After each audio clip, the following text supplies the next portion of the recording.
안녕하세요. 저는 3살 된 딸을 키우고 있는 30대 여자입니다. 제가 오늘 소개해드릴 사연은 다름 아닌 저를 무시했던 형님의 이야기인데요. 웬만하면 싫은 소리 하는 걸 싫어하는 제가 어떤 형님을 만나게 되어 어떤 말까지 하게 되었는지 한번 들어보실래요? 이야기 지금부터 시작해 보겠습니다. 저와 남편은 보육원 봉사를 다니며 만난 사이였어요. 저는 그 보육원 출신으로 고아였어요. 보육원을 나오며 느낀 점이 많았고 돈을 벌기 시작하자 제가 살던 보육원에 자주 오가며 제 동생 같은 아이들과 시간을 보내던 중이었죠. 남편은 그 보육원에 자주 오는 봉사단체의 일원이었는데 저와는 달리 공부도 많이 하고 직장도 좋은 곳에 다니고 있었죠. 약속을 한 것도 아니었는데 주말마다 보육원에서 남편을 보게 되었고 어느 날부턴가 남편이 저에게 관심을 보이는 것 같더라고요. 전 애초에 시작해서도 안 될 사람이라 생각했기에 그런 남편을 애써 피해 다니곤 했습니다. 아무래도 집도 잘 사는 남자인 것 같은데 그 미래가 훤히 보였던 터라 쉽사리 시작할 용기가 나지 않아서였죠.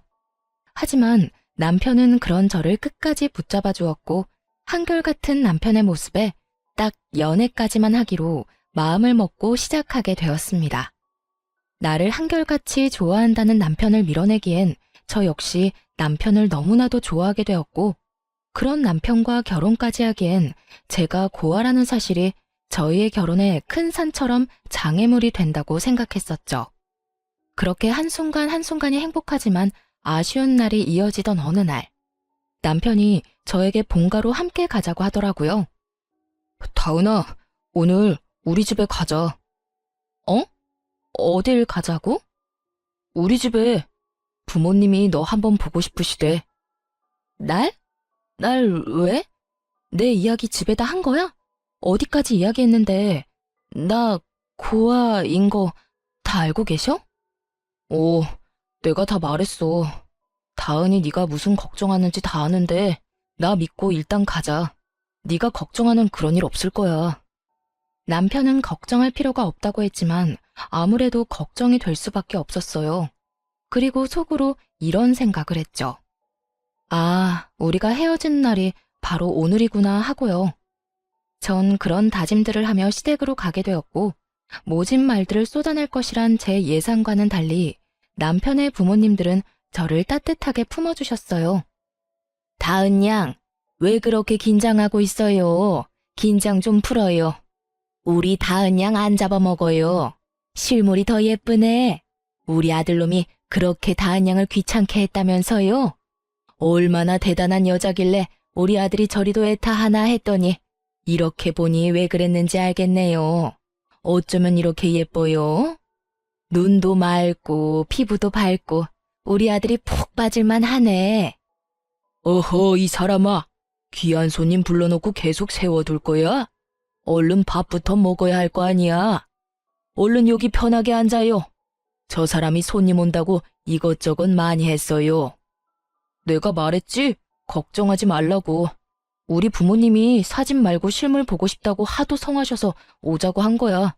우리 집에선 너 웬만한 연예인보다 더 인기가 많다고. 그러니까 긴장 그만하고 앉아서 밥부터 먹자. 눈물이 나올 것만 같아 얼마나 참았는지 모릅니다. 살면서 이런 호의를 받아본 적이 있나 싶을 정도였어요. 그 후로도 전 시댁에 자주 오가며 지냈고 그렇게 2년을 연애하다 결혼까지 하게 되었습니다. 결혼을 하고 난 후에도 전 시댁의 사랑을 한 몸에 받으며 생활하고 있었고 제가 임신을 할 무렵 비혼주의였던 시숙이 결혼까지 하게 되며 집안에 겹경사가 났다며 다들 기뻐해 주셨었죠. 시숙과 결혼을 한 형님은 대기업 연구원으로 저와는 달리 집안도 부유하고 척 보아도 곱게 사랑받으며 자란 티가 나는 사람이었어요. 그런 형님은 시댁 식구들에게도 잘했는데 단 한 사람, 저만 무시당한다는 느낌을 지울 수가 없었어요. 아무래도 어려운 시댁에서 그나마 의지할 수 있고 편히 대할 사람은 저뿐이라고 하지만 편해서 그렇다고 하기엔 선을 넘는 말들을 하곤 했죠. 하루는 시어머니가 접시를 주며 거기에 반찬을 담아내라고 하셨어요. 그래서 받아든 접시에 반찬을 담고 있는데 형님이 다가와 접시를 빼앗아 들더니 이런 말을 하더라고요. 동서, 여기에 그 반찬을 담으려고? 아무리 미적 감각이 떨어진다고 해도 이건 좀 아니지 않아? 딱 봐도 식욕 떨어지게 만드는 색조합이잖아. 꽃무늬가 뭐야, 꽃무늬가. 그러지 말고 저기 아무 무늬도 없는 흰 접시에 담아. 그게 더 깔끔하고 정갈해. 아, 그런가요? 그런데 그게요, 형님.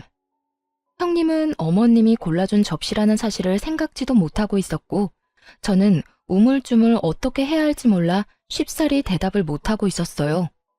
형님은 아무 대답도 하지 못하고 눈치만 살피는 저를 보며 답답하다는 듯 닥달하기 시작했어요. 동서, 내 말 안 들려? 얼른 접시 다른 거 가지고 오라니까. 왜? 기분 나빠서 그래? 기분 나빠할 것도 많다. 다 동서 어른들한테 밉보일까 봐서 그래. 그렇지 않아도 동서는 눈치 볼 일도 많을 텐데 이런 거라도 잘해야 예쁨 받을 거 아니야? 아니, 기분 나쁘고 그런 게 아니라요. 사실 이거 어머님이 골라주신 거예요. 결국 저는 시모가 골라주신 접시라며 사실대로 형님에게 말했고, 형님은 순간 많이 당황한 듯 놀란 눈으로 저를 보더라고요. 이거 어머님이 골라주신 건데 그래도 바꿀까요? 저는 상관없긴 한데 아무래도 어머님이 아시면 기분 나빠하실 수도 있을 것 같아서요. 어떻게 할까요? 접시 바꿀까요? 저는 조심스럽게 물었고 형님이 무어라 말을 하려는 순간 어느새 주방으로 들어온 시모가 말을 보탰어요. 그래, 그거 내가 골라줬는데 왜 문제 있니? 아, 아니요. 아무 문제 없어요. 형님은 많이 당황한 듯 애써 웃으며 상황을 모면하려고 했지만 이미 시모는 저를 무시하는 말을 다 들은 듯 형님에게 조금은 날선 목소리로 추궁하기 시작하더군요. 그런데 첫째야, 너 둘째한테 왜 그런 식으로 이야기하니? 네? 그게 무슨 말씀이세요? 형님은 딱 잡아떼려고 애썼지만 이미 늦은 뒤였죠. 시모의 얼굴은 딱 잡아떼려는 형님을 향해 잔뜩 굳어 있었고 굳은 표정만큼 말투 역시 굳어 있었으니까요. 내가 다 들었어. 너 우리 둘째한테 눈치 볼 일 많다고 하면서 접시라도 잘 골라야 예쁨 받을 거 아니냐고 하지 않았니? 왜 그런 식으로 말하는 거냐고 물었어. 너 혹시 우리 둘째가 부모님이 안 계신다고 무시하는 거니? 아니에요. 그게 동서 탓도 아니고 제가 왜 그런 걸로 동서를 무시하겠어요? 저 그렇게까지 나쁜 사람 아니에요, 어머님. 그저 제가 평소에 흰 접시를 좋아해서 동서한테 흰 접시에 담자고 했는데 동서는 어머님이 주신 접시가 있으니 고민한 모양이더라고요. 저는 어머님이 접시까지 정해주신 줄은 몰랐고요. 그런 과정에서 제가 동서 생각해서 한다는 말이 조금 강하게 나갔나 봐요. 동서, 기분 나빴다면 미안해. 정말 그런 뜻으로 한 말은 아니었어. 아, 아니에요. 전 괜찮아요. 형님은 시모가 나서자 빠르게 사과를 해왔고 저는 180도 달라진 형님의 모습에 떨떠름한 기분이 있긴 했지만 그냥 좋게 상황을 넘기기로 했어요. 시모가 제 편을 들어주어 기분이 풀리기도 했을 뿐더러 지금 제 기분보단 형님의 기분이 더 상해 보였으니까요. 그렇게 형님이 날 무시하고 있다는 사실이 조금 더 명확하게 느껴졌고 그런 느낌이 들자 저도 모르게 형님과의 만남을 피하게 됐습니다. 홀몸도 아니었고 괜한 스트레스를 받고 싶지 않았으니까요. 그러던 어느 날 형님이 모처럼 쉬는 날이라며 잠시 보자는 연락을 해오더군요. 이유는 아기 용품을 좀 사주고 싶다는 것이었는데 마침 저도 아기 물건을 사야 하기에 겸사겸사 형님을 만나게 되었어요. 형님은 저를 보자마자 옷이 그게 뭐냐부터 시작해 가방은 그런 것밖에 없냐는 등 거칠애에 대해 시비를 걸기 시작하더라고요. 동서, 옷장에 그런 옷밖에 없어? 옷이 너무 싼티 나는 것 같은데 가방은 또 그게 뭐야? 동서, 이제 나이가 있는데 그런 가방 들고 다니기 창피하지 않아? 네? 그렇잖아. 동서가 평소에 어떻게 하고 다니든 나야 안 보면 그만이지만 최소한 나랑 만날 때는 좀 신경 쓰고 나오지 그랬어. 나랑 너무 차이 나잖아. 내가 동서한테 맞출 수는 없는 노릇이니 다음부턴 동서가 조금만 노력해서 차려입고 와줬으면 좋겠어. 남들이 보면 뭐라고 하겠어?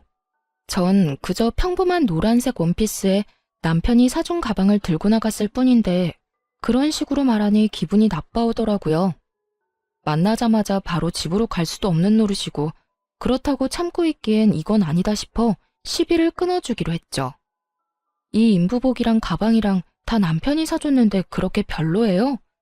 남편이 예쁘다고 노래를 부르면서 사준 것들이거든요.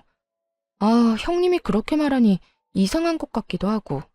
집에 가서 한 소리 해야 하겠네요. 형님이 이거 전부 이상하다고 하던데 도대체 이런 걸 왜 사줬냐고요.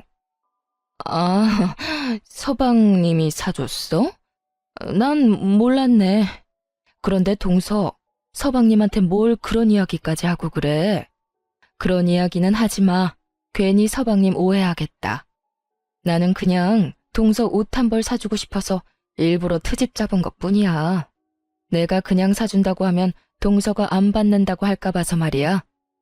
아, 그랬어요? 난 진짜 이상한 줄 알았어요. 그런 거라면 전 괜찮아요. 인부복 디자인이 전부 거기서 거기라 새로 사도 비슷하더라고요. 배도 더 나오기 시작하면 옷태도 안 나고요.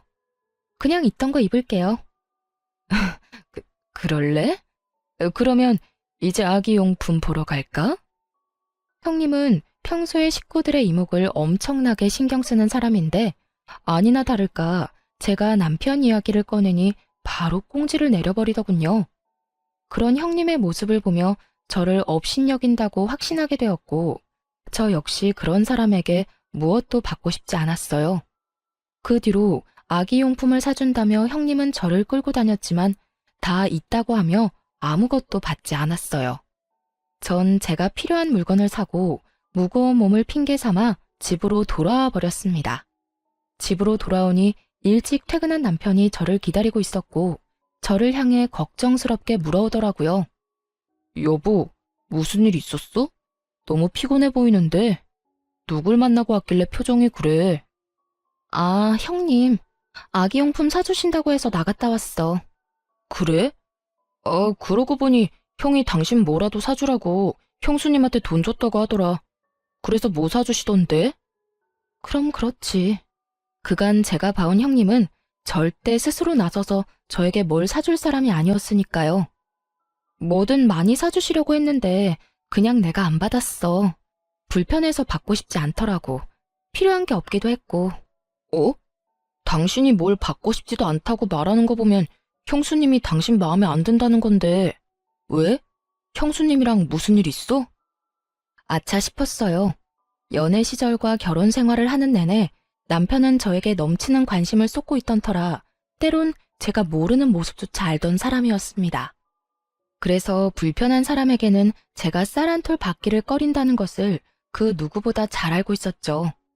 그런 제가 형님에게 아무것도 받고 싶지 않았다고 말을 해버렸으니 부인을 해봤자 이미 늦은 일이다 싶더군요. 무슨 일이 있는 건 아닌데 그냥 결이 안 맞는 것 같아서 불편해. 왜 그런 사람 있잖아.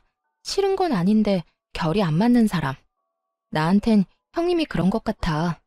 약간 선을 지키며 지내는 게 좋을 것 같아서 그래. 그래? 다른 문제 있는 건 아니고?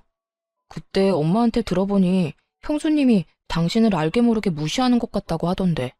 설마 형수님이 당신 무시하고 그러는 거 아니지? 그런 거 아니야. 내가 무시당하고 가만히 있을 사람이야? 날 그렇게도 몰라? 하긴 당신이 순하게 내내 거리는 것 같아도 한 번 아니면 칼같이 끊어내지.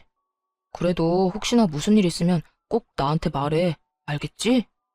전 괜한 불미스러운 일을 만들고 싶지 않아 애써 괜찮은 척을 했고 남편은 제가 괜찮다고 하니 일단 믿어주겠다는 식의 대답을 해주더군요. 그렇게 뭐든 무던하게 넘기려고 애쓰던 어느 날 결국 형님이 절 폭발하게 만드는 일이 일어나고야 말았어요.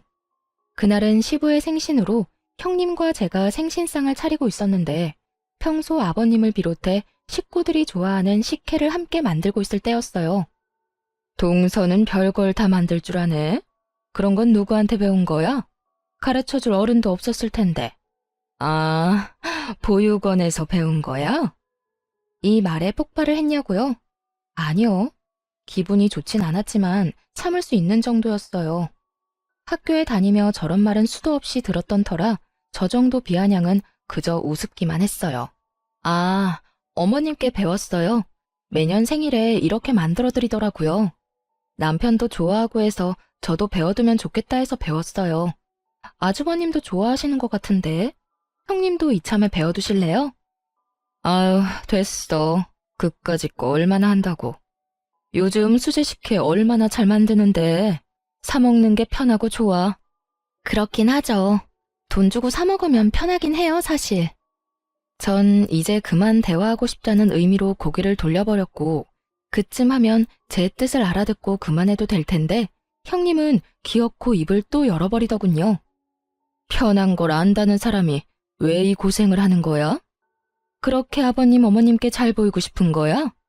동서도 참 애쓴다 애써. 잘 보이려고 이러는 게 아니라 워낙 좋아하시니 만드는 거예요. 애쓰는 게 아니라 제가 하고 싶어서 하는 거라고요. 왜 매번 형님은 그런 식으로 생각하는 거예요? 제가 뭘 했다 하면 잘 보이려고 그런다, 애쓴다. 왜 그런 식으로 저를 깎아내리냐고요. 앞으로 그러지 마세요. 저도 좋은 마음에서 하는 일인데 그런 식으로 말하면 기분 좋지 않아요. 동서, 왜 그렇게 흥분을 해? 같은 며느리 입장에서 동서 힘들까봐 동서 생각해서 하는 말인데. 그리고 동서만 그렇게 생각하지 남들이 보면 동서가 사랑받고 싶어 안달난 사람으로밖에 안 보여. 다들 말을 안 하는 것뿐이지. 형님은 고삐 풀린 망아지처럼 고삐 풀린 입을 열고 있었고 도대체 무슨 말이 하고 싶어 서론이 저 따위인가 하는 생각에 되물어 보았어요. 뭐라고요? 하긴 부모 사랑이 고프긴 했겠지. 동서 친부모는 참 너무했다. 어떻게 어린 딸을 보육원에다 버릴 수가 있어? 그런데 나 진짜 궁금해서 묻는 건데 동서도 어릴 때 교실에서 돈 없어지면 도둑으로 몰리기도 하고 그랬어? 왜? 드라마에서 보면 그런 장면들 종종 나오잖아. 나 그런 거 보면서 진짜 궁금했거든. 왕따? 그런 것도 당한 적 있어? 형님은 선을 넘어도 한참을 넘고 있었고 그 순간 제 인내가 바닥을 찍는 느낌이 들더군요. 그저 드라마에서 나온 장면이었다면 저도 그렇게까지 화가 나지 않았을 겁니다. 하지만 드라마는 현실을 반영하는 것이 많듯 저 역시 그런 경험이 있었어요. 교실에서 돈이나 물건이 없어지면 다 믿는다고 하면서도 알게 모르게 저를 의심하던 눈빛들, 그리고 저를 따돌리려는 아이들이 말이죠. 그런 일이 있었든 없었든 형님의 말은 상처가 되기에 부족함이 없을 텐데 하물며 경험이 있는 저에게 저딴 말을 했으니 저는 폭발하고야 만 것이죠. 저는 폭발했다고 한들 소리를 지르거나 그러지 않습니다. 그저 사람 미쳐버리게 비아냥거릴 뿐이죠. 아, 그런 경험이요? 있긴 하죠.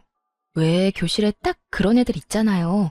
부모 잘난 거밖에 없으면서 꼭 자기가 잘난 것처럼 콧대 높게 굴면서 애먼 사람 괴롭히는 애들.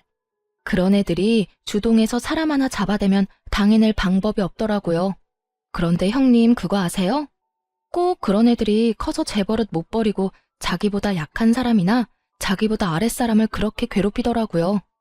그리고 꼭 그런 인간들이 당하는 사람이 참고 있다는 걸 또 몰라요. 참아줄 때 적당히 하면 참 좋을 텐데 꼭 그 선을 넘어서 피를 보더라고요. 참 멍청하지 않아요? 그 좋은 집안에서 그 좋은 뒷바라지를 받으면서 마음 좀 좋게 쓰고 살지. 왜 그렇게 못되먹게들 사는지 이해가 안 돼요. 그렇지 않나요, 형님?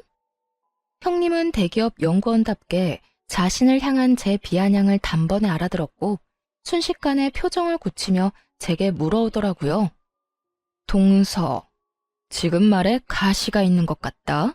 형님, 제 말이 생선이라도 되나요? 가시가 있게. 농담인데 안 웃으시네. 그런데요, 형님, 그렇게 정색하고 있을 필요 없지 않아요? 꼭 정곡이라도 찔린 사람 같잖아요. 설마 형님 학창시절에 그런 식으로 사람 괴롭히고 그러진 않았죠? 설마. 나를 뭘로 보고 그런 말을 하는 거야? 난 공부밖에 모르는 모범생이었다고. 형님, 그런데 그거 아세요? 공부 잘하는 모범생들이 나쁜 짓 하려고 마음먹으면 더 재수없고 얄밉게 잘하더라고요. 그냥 그렇다고요. 형님은 제 말에 전곡이라도 찔린 사람처럼 얼굴을 붉히며 아랫입술을 꽉 깨물고 있었고, 전 그런 형님을 향해 최대한 얄밉게 웃어 보였어요.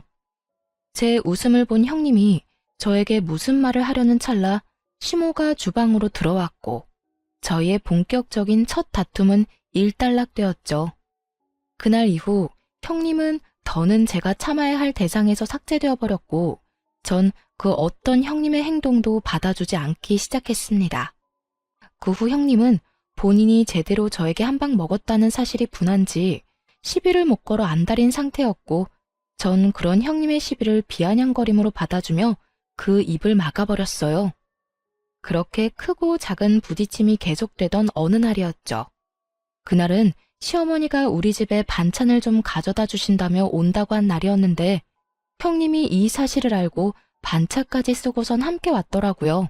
저희 집에 처음 온 형님은 이리저리 집을 둘러보며 코웃음으로 제 심기를 거스르고 있었고, 시모 역시 이런 저와 형님의 사이가 심상치 않음을 눈치챘는지 형님을 주시하며 살피고 있는 것이 보였어요. 하지만 이런 시모의 눈빛을 알지 못한 형님이 제가 반찬을 냉장고에 챙겨 넣자 흘러가는 말로 저에게 이런 말을 내뱉는 것 아니겠어요? 동서는 참 부모복이 많다고 해야 할지 없다고 해야 할지 모르겠어. 친부모는 동서를 버렸는데 시어른이 이렇게 동서를 챙기니까 말이야. 그리고 이 모습을 시모도 제대로 보고 말았죠. 모든 말을 정확하게 듣진 못했으나 부모복, 친부모라는 단어를 들어버렸고, 그 자리에서 얼굴까지 붉히며 형님을 닥달하기 시작했어요. 너 지금 그게 무슨 말이야? 부모복? 친부모? 너 이때껏 다은이한테 그딴 말을 짓거리며 지냈던 거야? 어디 배울 만큼 배웠고 가질 만큼 가진 사람이 그딴 말을 아무렇지도 않게 짓거려? 하물며 내가 이렇게 눈 뜨고 보고 있는데. 너도 그렇지만 다은이 역시 나한테 딸 같은 며느리인 건 너 몰라? 어디 부모 보는 앞에서 그딴 말을 해? 아무 잘못도 없는 제가 봐도 무서울 만큼 시모는 화를 내고 있었고, 형님은 금방이라도 울 것 같은 얼굴로 변명을 쏟아내고 있더라고요. 어머님, 전 그런 뜻이 아니었어요. 그냥 어머님이 부모처럼 잘 대해주신다, 친부모님 같이 동서를 아끼신다는 의미에서 한 말이었어요. 너 끝까지 이럴 거야? 네 표정, 네 말투가 그런 뜻이 아니었는데 어디서 끝까지 속여 먹으려고 그래? 내가 너 지난번부터 다은이한테 함부로 하는 것 같아도 네가 맏며느리이니 다은이한테 알려줄 것이 있나 보다 하고 참았다. 그래도 네가 다은이보다 많이 배웠고 다은이보다 나이가 많으니 뭐라도 하나 좋은 영향을 주겠지 하고 그냥 지켜봤는데 그 믿음의 결과가 이거야? 내가 웬만하면 이런 말까지 하고 싶지도 않은데 사돈이 너 이렇게 가르쳤니? 도대체 가정교육을 어떻게 받았길래 사람이 이따위로 최악이야? 시모는 형님이 어줍잖은 변명으로 상황을 모면하려는 행동에 더 큰 화가 나버리셨고, 형님은 궁지로 더 내몰리고 있었어요. 어머님, 전 정말 그런 말이 아니었어요. 정말 동서가 너무 불쌍하기도 하고 부럽기도 하고 그래서 그랬던 거예요. 나쁜 뜻은 전혀 없었어요. 네가 왜 다은이를 불쌍하게 여겨? 너한테 그럴 자격이나 있다고 생각해?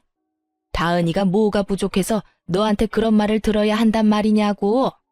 너 계속 말 같지도 않은 말 해댈 거야? 그럴수록 네 밑바닥만 드러난다는 생각은 못하니? 어머님, 그게 아니라 저는 억울해서 그래요. 정말 그런 뜻이 아닌데 저만 이렇게 혼내시니까 저도 속상해서 그렇다고요. 기어코 네가 집에서 쫓겨나야 정신을 차릴 거야? 내가 정녕 네 남편한테 오늘 네가 한 짓을 다 알려야 되겠냐고. 어떻게 된 인간이 이런 순간에도 네 감정, 네 상황만 우선시할 수가 있어? 네가 잘못한 건 생각지도 않는 거야? 시모의 입에선 결국 시숙의 말까지 나오게 되었고, 그제야 형님은 손이 발이 되게 빌기 시작하더라고요. 어머님, 제가 잘못했어요. 제발 남편한테는 아무 말도 하지 말아주세요. 저 진짜 쫓겨나요. 다 실수였고 다신 이런 일 없도록 할 테니 한 번만 눈 감고 넘어가 주세요. 희인이 너, 내가 지켜볼 거야. 앞으로 내가 보던 말던 이런 짓거리 했다는 말 들리면 다신 우리 집에 발걸음도 못할 줄 알아. 내 며느리 취급 안 해주겠단 말이야. 네, 어머님, 제가 생각이 짧았어요. 죄송해요. 누구한테 사과를 하는 거야? 네가 사과할 사람이 나라고 생각하는 거야? 아, 동서, 미안해. 내가 생각이 짧았어. 앞으로 내가 조심할게. 결국 형님은 저에게 사과를 하게 되었고 사건은 일단락되게 되었습니다. 그렇게 형님은 저에 대한 시비는 잠시 멈추게 되었고 그러는 사이 전 출산을 하게 되었어요. 저는 예쁜 딸을 낳게 되었고 시댁에서도 딸이 없는 집에 귀한 손녀가 태어났다며 기뻐해 주셨어요. 그렇게 행복한 나날들의 연속이었던 저희 집에 먹구름이 드리웠습니다. 갑작스럽게 시부가 교통사고를 당하며 의식이 없는 채로 병원 신세를 지게 된 것이었죠.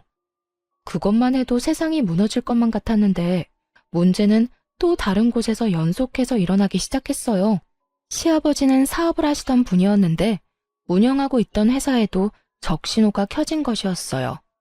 당시 돈도 많이 투자하고 오랫동안 공을 많이 들인 사업이 진행 중이었는데 대표가 의식이 없으니 사업이 중단되어 버리고 이대로 둔다면 사업체 자체가 부도가 될 위기까지 갈 상황이었던 것이었죠. 이런 상황이 되자 처음엔 시부 병원에서 살다시피 하던 형님은 이런저런 핑계를 대며 병원에 오지도 않았고 시숙과의 다툼도 잦아지고 있다는 이야기도 들려오더군요. 어떻게 인간이 저렇게까지 변할 수 있나 하는 생각도 들긴 했지만 그땐 그딴 형님을 신경 쓸 시간의 여유가 없는 상태였습니다. 아기는 너무나도 어렸고 시부는 병원에 계시고 시모는 심적으로 많이 허약해지셔서 언제 쓰러져도 이상하지 않은 그런 상태였죠. 전 갓난아기를 업고 백방으로 다니며 회사 문제를 해결하려 애쓰고 있었고 남편 역시 다니던 회사를 그만두고 시부 회사로 출퇴근을 하며 어떻게 해서든 문제를 해결하려고 노력하고 있었어요. 시숙은 원래 시부 회사를 물려받기 위해 일을 하고 있던 터라 거래처들을 돌며 불안해하고 있는 거래처들을 안심시키고 있던 중이었어요. 모두들 피나는 노력을 하고 있는 동안 시모는 점점 더 기운을 잃어갔고 저는 하는 수 없이 결국 형님에게 연락을 하게 되었습니다. 정말 내키진 않지만 형님의 도움이라도 절실한 상황이었으니까요. 형님, 요즘 많이 바쁘세요? 동서가 웬일이야? 나한테 생전 연락 한 통 없더니. 나 요즘? 그냥 그저 그래. 그런데 왜? 다름이 아니라 어머님이 요즘 통 기운도 없고 몸도 많이 안 좋아지셔서요. 아무래도 심적으로 힘들어서 몸도 처지는 것 같으신데 형님이 어머님 댁 가서 좀 챙겨주시면 안 될까요? 내가 왜 그래야 하는데? 나 노는 사람 아니야. 나도 일해야 하고 이리저리 바쁜 사람이라고. 조금 전엔 그저 그렇다고 했잖아요. 순식간에 말이 바뀌네요. 동서도 알고 있잖아. 나 원래 이런 사람인 거. 그리고 말이 나왔으니까 하는 말인데 동서, 나한테 이런 전화 하지 마. 나 곧 이혼할 거야. 네? 이혼이요? 그래, 이혼. 내가 그 집안에서 그 수모를 겪으면서 왜 붙어 있었는데 내 급에 맞는 남자라고 생각했으니까 어떻게 해서든 참고 산 거라고. 그렇게 참고 살다 보면 장남인 남편한테 그 회사가 갈 테니까. 그런데 지금 꼴이 어때? 아버님은 돌아가시기 직전이고 회사는 부도 직전에 어머님은 곧 몸져 눕기 직전이고 온갖 나쁜 일 앞두고 있는 게 뻔히 보이는데 내가 그딴 집이랑 계속 연을 이어가고 싶겠어? 형님은 이런 상황에선 이혼이 당연하다는 듯 저에게 혼수를 두며 사람 입으로 오물을 뱉어내고 있었고 점점 듣고 있던 귀가 썩어갈 지경이었어요.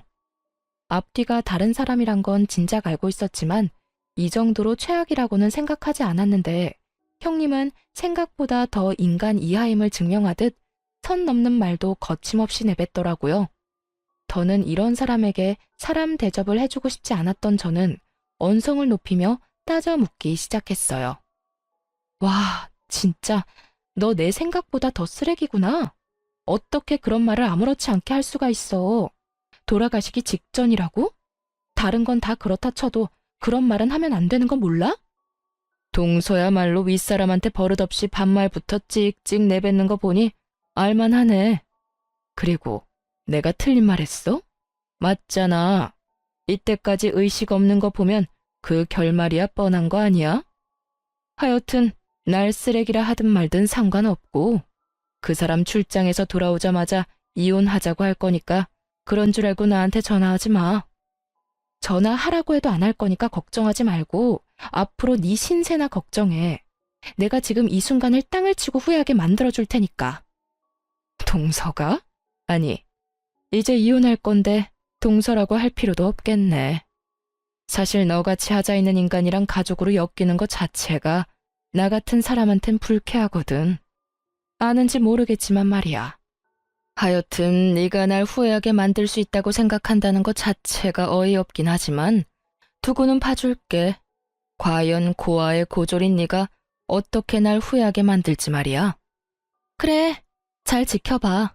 고아의 고졸인 내가 좋은 부모 만나서 공짜로 대학 졸업장 받은 너한테 어떤 방법으로 이겨먹는지 말이야.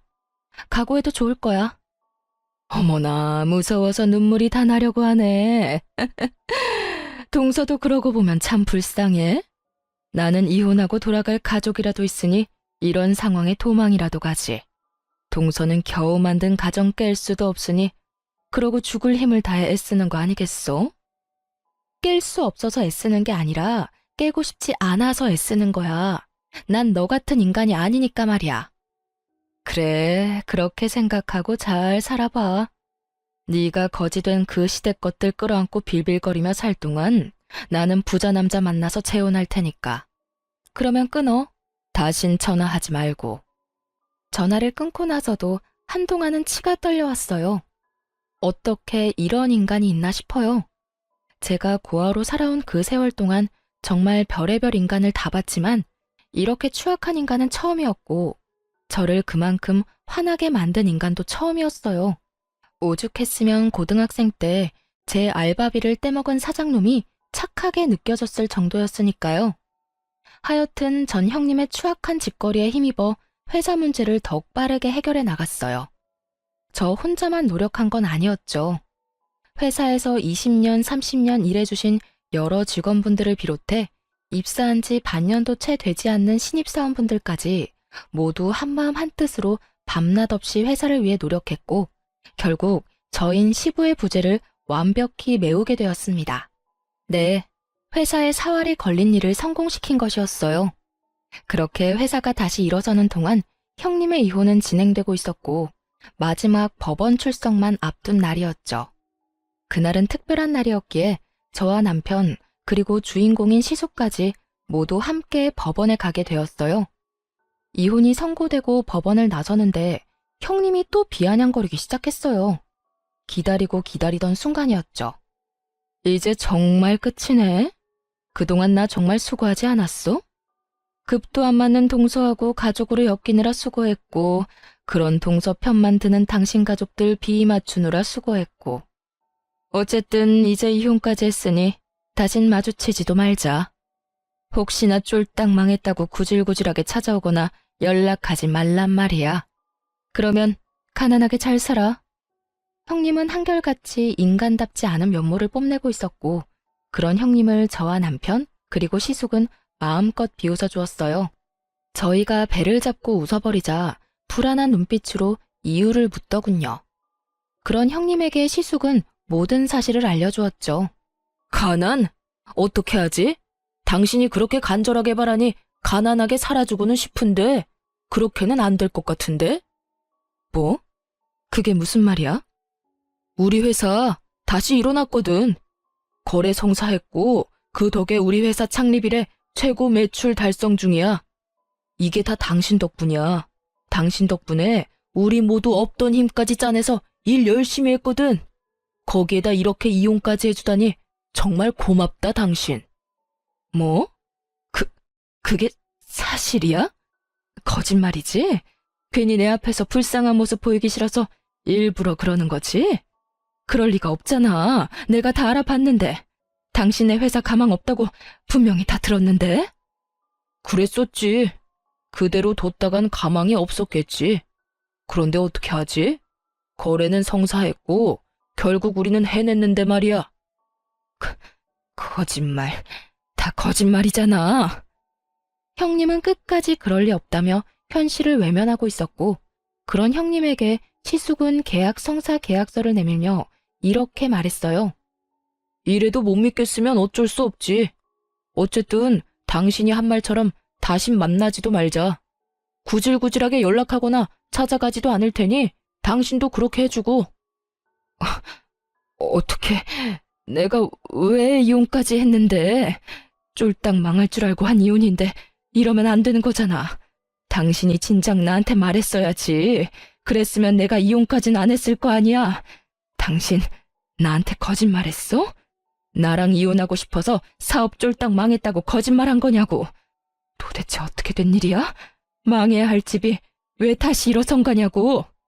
형님은 혼자서 막장 소설을 쓰고 있었고, 시숙은 저를 가리키며 이렇게 말했어요. 당신은 잘 몰랐나 본데 우리 재수씨가 능력이 출중한 사람이야. 임신해서 잠시 쉬고 있었다 뿐이지 우리가 진행하던 그 사업이 원래는 재수씨가 아이디어 내고 재수씨가 추진하던 사업이었다고. 원래 주인이 돌아왔는데 그 사업이 어떻게 실패하겠어? 당신한텐 어쨌든 고마워. 당신이 나랑 이혼할 거라고 하면서 우리한테 악담을 퍼부어줬다면서? 우리 재수씨가 그 말 듣고 힘내서 생각보다 더 빨리 사업을 일으켰지 뭐야. 뭐야? 그게 사실이란 말이야? 저 고아의 고졸 출신이 그런 일을 해냈다고? 그래, 당신이 그렇게 무시하던 재수씨가 해냈다고. 당신이 또 모르는 게 있는데 재수씨가 우리 회사에 일하던 시절엔 재수씨가 나보다 직급이 더 높았어. 그 정도로 능력이 출중한 사람이었단 이 말이지. 그런 사람을 감히 당신이 무시를 해? 당신이 뭐라고 사람을 무시해? 부모 잘 만난 거? 공부 좀 많이 한 거? 그러면 뭐래? 지금 그 모양 그 꼴인데. 그럴 리가 없어. 그럴 리가 없다고. 네, 맞아요. 저는 이미 결혼 전부터 시부의 회사에서 일을 하며 회사 내부의 일을 돕고 있었어요. 생각보다 경영이나 사업 추진에 소질이 있던 저를 시부께서 전적으로 믿고 밀어주셨기 때문에 가능한 일이었죠. 당시 제 직급은 친아들인 시숙보다 높을 정도로 시부는 저를 믿어주셨고, 그랬기에 저도 몰랐던 제 능력을 발견할 수 있었던 거죠. 그렇게 회사에 큰 도움이 되는 사업을 구상하던 중 갑작스레 임신을 하게 되었고, 가족이 무엇보다 중요했던 저는 태어날 아기를 위해 사업에서 한 발 물러서 쉬고 있었던 것이었죠. 이러한 사실을 전혀 몰랐던 형님은 저를 무시했던 것뿐 아니라 회사에 닥친 위기를 아무도 해결하지 못할 것이라 믿어 의심치 않았던 것이었어요. 모든 사실을 알게 된 형님은 자리에 주저앉아선 믿을 수 없다는 듯 혼잣말을 중얼거린다 싶더니 이내 정신을 차린 듯 시숙을 잡고 늘어졌어요. 여보, 내가 진짜 미쳤었나 봐. 내가 잠시 정신이 나갔었어. 우리 이혼 없던 일로 하자. 응? 제발, 내가 이렇게 빌게. 방금 내 말 못 들었어? 이혼해줘서 고맙다는 말. 그렇게 고마운 이혼인데 내가 왜 그걸 없던 일로 만들겠어? 난 절대 그럴 생각 없어. 여보, 그러지 말고. 우리 좋았잖아. 우리 사랑했었잖아. 당신이 나한테 한 번만 더 기회 주면 내가 정말 잘하면서 살게. 아버님 병간호도 내가 도맡아서 할 거고 어머님께도 더 잘하면서 살게. 기회? 그 기회는 당신이 잡고 싶을 때면 다 잡을 수 있다고 생각하는 거야? 안타깝지만 이제 당신한텐 기회라고는 없어. 그러니까 구질구질하게 굴지 말고 잘 살아. 얼마나 잘 살 수 있을지는 모르겠지만. 시숙은 단호하게 형님의 손길을 뿌리쳐버렸고, 도저히 안 되겠다 싶었던 형님은 갑자기 저를 붙들고 늘어지기 시작했어요. 동서, 동서가 말 좀 잘해주면 안 돼? 우리 가족들 동서 말이라면 껌뻑 죽잖아. 이번에 동서가 회사도 일으켜 세웠으니 동서가 나 좀 받아주자고 한마디 해주면 다들 없던 일로 치고 나 받아줄 거야. 그러니까 동서가 말 좀 잘해줘. 우리 가족이잖아. 이제 와서 가족이라니 정말 웃기지 않나요? 언제는 저에게 가족으로 엮는 것 자체가 불쾌하던 사람이 저에게 가족을 운운하며 매달리고 있었어요. 그런 형님의 모습을 보는데 화가 나기는커녕 불쾌한 기분이 올라오더라고요. 전 그 불쾌한 손길을 풀이치며 이렇게 말했습니다. 가족? 이제 와서 가족? 언제는 나하고 가족으로 엮는 것조차 불쾌하다고 하더니 이제는 가족이 되고 싶어? 그런데 어떻게 하지? 난 너 같은 인간이랑 가족 되고 싶지 않은데 힘들 때 나 몰라라 버리는 인간이랑 가족이 되고 싶겠어? 동서, 그땐 내가 제정신이 아니었어. 갑자기 집안도 힘들어지고 동서랑도 사이가 안 좋으니까 그냥 홧김에 그랬던 거라고. 그래, 내가 많이 예민해서 그냥 뱉은 말인데 이렇게 이혼까지 하게 될 줄은 몰랐어. 이렇게 후회하고 있으니까 동서가 제발 나 좀 살려주라. 후회. 좋은 말이네. 내가 말했지? 너 땅을 치고 후회하게 해준다고. 꼴 좋다. 그렇게 자신만만하게 굴더니 결국 내 말대로 됐네? 기분이 어때? 고아의 고졸인 내 앞에서 이렇게 무릎 꿇고 비는 기분이? 자존심에 금이 간 형님은 몸을 일으켜 저에게 달려들었고 전 그대로 반동을 이용해 바닥으로 내팽개 쳐져버렸어요. 형님은 그대로 바닥으로 고꾸라졌고 손을 툭툭 털며 말했어요. 진짜 꼴 좋다. 그러게, 마음 곱게 쓰라고 내가 말했지? 앞으로 네 인생은 늘 이 모양 이 꼴일 거야. 네가 부모가 있든 그 부모가 부자이든 말든 네가 인생을 그따위로밖에 못 살면 늘 그 모양 그 꼴일 거란 말이야. 그러니까 제발 착하게 좀 살아라. 아니, 제발 인간답게라도 좀 살아. 그렇게 저희는 돌아와 버렸고 그 뒤로 들려오는 형님의 소식은 쌤통 그 자체였습니다. 처음 형님이 이혼을 본가에 알릴 당시 본가에선 이혼을 반대했다고 해요. 하지만 형님은 다 망해가는 집안에서 가난하게 살고 싶지 않다며 막무가내로 우겨대는 바람에 이혼을 허락하게 되었는데 망해야 할 집이 더 크게 성공해버렸으니 크게 화가 난 것이었죠. 그 덕에 그렇게 자랑하던 본가에선 멍청한 이혼녀라고 불리며 무시를 당하고 있다고 하더군요. 그리고 그렇게 자랑하던 대기업 연구원 직업도 마찬가지였습니다. 제 버릇 남 못 준다고들 하죠. 형님은 회사에서도 저에게 했듯이 신입사원이나 집안의 어려운 직원들을 대놓고 무시하는 것도 모자라 왕따까지 시킨 것이 다 알려지며 권고사직이 난 상태라고 합니다. 그렇게 인간답게라도 살라고 했는데 제 말을 들어먹지 않는 건 여전하다고 생각했네요. 이젠 저와 상관없는 일이긴 하지만요. 이혼을 하고 난 후에도 형님은 시숙에게 매달리는 듯 했지만 한 번 더 연락하면 본가로 연락해버릴 테니 그런 줄 알라며 연락을 끊어버렸다고 하더군요. 그 뒤론 다신 연락이 오는 것 같지 않았고요. 그렇게 형님과의 인연이 끝이 나고 저는 또 육아에만 집중하며 지내는 중입니다. 시아버지는 천만다행으로 의식이 돌아오셔서 회복을 하고 계신 중이에요.